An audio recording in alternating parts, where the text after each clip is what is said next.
Assalamualaikum warahmatullahi wabarakatuh. Berjumpa lagi bersama pecinta bola sejati. Apa kabar sahabat pecinta bola sejati? Semoga hari ini kita selalu dalam keadaan sehat walafiat. Hari ini saya akan memberikan video Bung Toel terdiam mendengar narasi Bung Pangeran Siahaan. Untuk mengikuti informasinya lebih lanjut, mari kita simak videonya bersama-sama. Kita kan punya material pemain yang tidak jauh beda. Artinya ketika di bawah asuhannya Kluivert dan di bawah asuhannya STY. Tapi STY ini kan bermainnya benar-benar defensif banget. Artinya bertahan betul. Tapi ternyata begitu di bawah olahannya Kluivert bisa kok ternyata kita menyerang. Iya, ada dua pemain yang dimiliki Kluivert sekarang yang sebelumnya nggak ada zaman STY, dan itu adalah yang sangat vital menurut saya. Satu, striker oleh Romani. Ya, salah satu yang kelihatan banget tidak kita miliki waktu itu adalah seorang goal getter, proven striker yang kalau dikasih peluang one shot bisa one goal. Oke. Nah itu kita miliki sekarang nih, kelihatan lawan Australia dia bikin gol, kemarin juga langsung lawan Bahrain juga bikin gol. Dan ini penting banget karena pada ujung-ujungan pada akhirnya kan adalah sepak bola soal siapa mencetak gol lebih banyak kan. Ya. Ya. Satu lagi kita tadi udah sempat mention di awal, Joey Pelupesi. Ya. Karena untuk seorang kreator bisa berkreasi, dia butuh seorang tukang pukul di sebelahnya, biar dia bisa bebas bergerak. Dan dia gitu. dapat pada saat Dan dia sekarang dapat, makanya misalnya kan ada double pivot kan, ada dua gelandang tengah nih yang bisa membagi tugas. Dan itulah yang sebenarnya membuat kita berbeda sebenarnya secara serangan gitu. Nah, memang dibandingkan dengan yang lain, dengan squad sebelumnya mirip-mirip aja squadnya. Tapi kan cara bermainnya gimana? Betul. Ya, formasinya gimana? Dan juga yang saya rasa penting banget untuk diingat adalah ini soal confidence dari pelatih juga. Nah, saya selalu bilang kemarin pada waktu melawan Australia, saya mencoba memahami lah kondisi Kluivert itu, kenapa dia main very high defensive line. Kenapa dia main dengan pressure segede itu? Apakah dia percaya dengan talent yang dimiliki oleh pemainnya? Apakah itu adalah filsafat sepak bola dia yang tidak bisa diganggu gugat? Ya, atau memang ada hal-hal lain? Nah itu saya nggak tahu. Ya. Ternyata analisis Anda apa? Analisis adalah ternyata dia tidak sesaklek itu juga sama filosofi bolanya dia. Kenapa? Karena pas lawan Bahrain itu bisa berubah. Ya artinya tapi pada saat Australia lambat menyesuaikan aja mungkin ya. Bukan lambat menyesuaikan Sakitnya itu kan sih. limanya itu, angka 5 itu yang sakit. Jadi kan biasanya kan ada plan A, plan B gitu ya. Saya rasa mungkin ya Kluivert stick sama plan A-nya dia sebenarnya. Dan adalah beberapa hal lain yang sebenarnya kelihatan kemana pada waktu lawan Australia, lawan Bahrain udah nggak ada. Adalah defense pada saat set piece. Wah, kita lawan Australia kecolongan mulu itu. Pada saat set piece. Kemarin kan pas lawan Bahrain enggak. Dan adalah kita bisa membiarkan Bahrain memegang bola lebih banyak, ya, tapi nggak jadi apa-apa. Yang menarik dari statement Anda juga tadi Anda menyatakan tidak masalah juga kita bermain pragmatis. Mungkin sedikit itu bisa Anda jelaskan.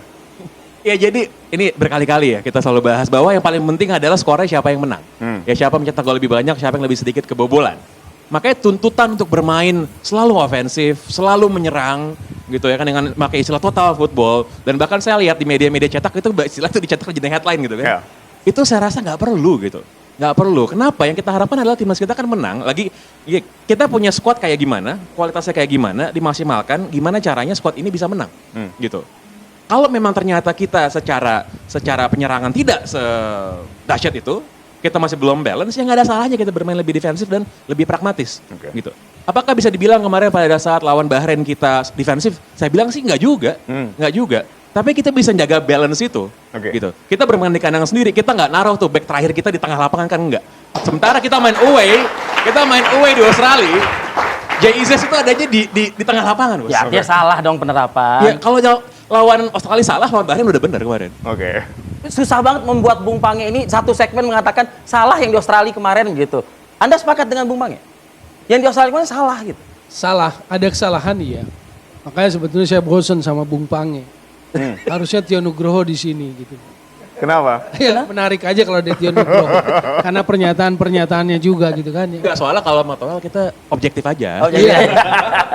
Oke, itu intermezzonya. Pragmatis, ini sepak bola modern. Jadi nggak ada pelatih cuma mikir nyerang atau mikir hanya bertahan, nggak ada. Hanya soal cara, gitu loh. Apakah beda? Jelas beda. Makanya terjadi pergantian. Karena kita ngamatin jangan di satu pertandingan. Ngamatin pelatih nerapin sesuatu tuh dari sejak di awal. Tentu awalnya kita nggak paham kecenderungan itu. Tapi lama-lama paham. Contoh waktu di China. Waktu kita kalah kepleset 1-2. Kita sebetulnya punya peluang untuk teken China. Dan memang secara permainan kita dominasi, teken Cina. Tetapi kita kalah. Makanya kita lihat statistiknya. Progresif passingnya 5. Ya. Terus sentuhan di area penalti lawannya juga kalah dibandingkan Cina. Padahal Cinanya defend. Tapi progresif passing dia lebih besar daripada kita. Dia 12, kita 5. Sentuhan di area penalti pun kita lebih rendah. Jadi pertanyaannya menyerang seperti apa? Atau efektivitas serangannya seperti apa? Saat itulah makanya Anda kritik kan? Iya. Nah itulah akumulasi dari pengamatan sepak bola, masukan-masukan atau obrolan dengan orang-orang teknikal, itu yang muncul. Karena itu yang saya baca. Maka kemudian saya mengkritik bahwa taktikalnya monoton. Hanya hilang bola turun, retreat, pasti retreat ke bawah semua itu.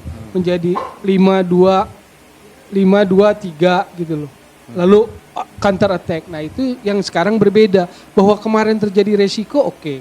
Resiko taktikal di Sydney oke. Yeah. Tapi diperbaiki di GBK. Kritik juga Cuma dong. satu hal lagi ya. Satu hal lagi yang mungkin harus diingat atau disadari sebagai faktor. Kumpul tuh hari Selasa deh. Termasuk JIJ kan datang Selasa malam. Sebelum lawan Australia. Punya waktu 2 hari. Recovery 2 hari. Conditioning, recovery langsung tanding. Nggak ada uji coba, nggak ada apa. Yang orang tahu katanya, yang banyak orang kasih masukan, jet lag dari sana ke sini lebih berat dibanding sini ke sana katanya. Katakanlah itu faktor. Cuma saya waktu lihat kemarin lawan GBK, intensity di awalnya beda. Performanya optimal banget. Lalu kita menganggap bahwa ada kebugaran yang lain. Itu kan terjadi karena 21 udah sampai Jakarta lagi, 22, 23, 24. Ada 4 hari yang menurut saya memberikan perubahan signifikan juga dalam kebugaran. Ya, Bung Toel, dengan material permain yang kita miliki saat ini, Iya. terus apa yang dilakukan? China kan yang akumulasi Martin Paz sama Marcelino. Ya. Menurut saya kalau dari kedalaman squad yang kemarin dipanggil, problem akan di posisi Marcelino. Karena nggak gampang di posisi Marcelino, siapa coba? Oke. Keberadaan Pastur yang selalu membayangi Kluivert, menurut Anda seperti apa? Nggak masalah menurut saya sih, seperti Sir Alex dengan Carlos Queiroz, Sir Alex dengan Steve McLaren, atau Pep Guardiola dengan Juan Malilo yang juga sebetulnya Cuman mentornya. persepsi publik kan berbeda seperti yang Anda katakan, Bung Toel. Makanya nggak usah terpengaruh. Kok ada pelatih yang mudah sekali diintervensi oleh asistennya? Seakan-akan kayak Enggak, pelatih itu bukan justru tidak punya intervensi. layar atau tidak punya kebijakan sendiri jadi. Enggak, melihatnya jangan sebuah intervensi. Jadi ini adalah paradigma bahwa asisten itu bukan tidak lebih pandai atau tidak bisa memberikan kontribusi. Jadi asisten itu kalau olok-olok di lapangan bola nih, jangan cuma bisa pasang kon aja asisten itu. Tapi asisten itu harus yang mampu memberikan input. Yang ngambil keputusan kan pelatih kepala tetap. Tapi kalau 2 kali 45 input terus? Ya enggak masalah juga. Inputnya benar misalnya. Kan kalau salah juga yang bertanggung jawab tetap akan pelatih head coach. Kan sebetulnya yang akan bertanggung jawab tuh head coach. Tapi kalau menurut Anda kan pelatih kita Alex Pastur. Enggak masalah juga. Artinya tidak perlu Kluivert. Apa? Tidak perlu Kluivert. Ya mungkin pertimbangan PSSI saya nggak ngerti ya. Oh, iya, oke. Kenapa Kluivert? Coba kalau nama besar Mungkin jelas. diskusi malam ini menjadi pertimbangan mungkin ya. Iya. Cuma sepertinya kan buat saya sih sebetulnya contoh. Saya mengamati Sinteyong sejak 2020 lah. 2022 mulai itu. Yes. Dari Juni, Juli, September saya mulai. Kehenti karena waktu tragedi Kanjuruhan aja. Ini kan baru 2. Kalau saya mengkritisi baru 2, saya unfair sebagai pengamat bola. Gitu loh. Karena belum apa-apa. Nanti kalau mengkritisi setelah sekian lama targetnya tidak tercapai ya boleh gitu loh. Dan hal sama aja juga Anda lakukan nanti ke Kluivert ini? Ya iya kan target dia kan jelas. Dia kan sangat jangka pendek kalau menurut saya targetnya. Lolos Piala Dunia kan. Lolos Piala Dunia. Oke, kalau saya ke Bung Pange sekali lagi. Pemain naturalisasi yang kita lihat ya, yang dipertontonkan dan kita lihat di Australia begitu, dibandingkan dengan di GBK kemarin. Tapi ada semacam juga tambahan-tambahan pemain-pemain lokal yang juga dimainkan di GBK kemarin. Anda melihat performa naturalisasi dengan lokal seperti apa? Gini, kalau pemain-pemain kita yang berasal dari Liga 1 yang bermain kemarin lawan Bahrain, saya sih ngasih bintang 5 dari 5 itu gila luar biasa banget. Bintang 5 dari 5 Oh iya, bintang 5 itu. Rizky Ridho, Bos. Rizky Ridho itu ya Sergio Ramos dari Jakarta menurut gue. itu gokil banget sih kalau misalnya menurut saya ya. Kita lihat Marcelino. Betul. Ya. Orang fokus sama dia gagal peluang. Ya, Kalau saya gagal ngelihat eksekusi. itu, saya lihat selama full dia main, Ya performa dia sebagai gelandang serang yang kreatif di lini depan itu sangat membantu. Memberikan passing akurat tentunya. Betul.